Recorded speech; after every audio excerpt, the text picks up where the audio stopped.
Waƙan shafa mata nonuwa audio ya fito kun saurara, da dai har yanzu muna kan promo a kai.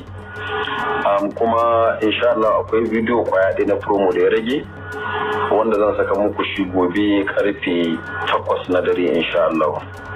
Zan dora kan TikTok, Instagram, Facebook da Twitter da Snapchat as usual.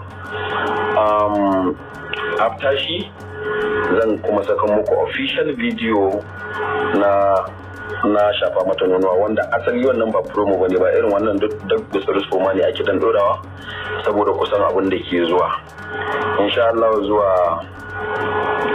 maybe 10 ga watan azumi zan saki asalin official video din, sai ku je ku kalla. Mun an je an sha ruwa sai a je a yi nishadi.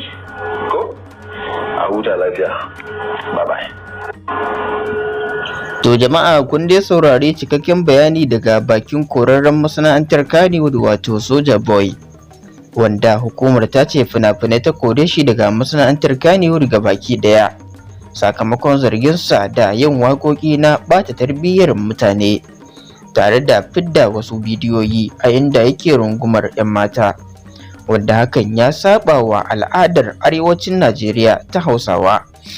A yau ma dai mawaƙi Soja Boy ya fito ya yi ikirarin cewar sai ma a watan Ramadanar nan da za mu shiga zai saki cikakkiyar bidiyon waƙarsa ta Badala, yadda ya ce ana shan ruwa ana kallon waƙar tasa. Masu sauraron mu kar dai kuma kuna tare da mu a cikin babbar tashar mu ta labarai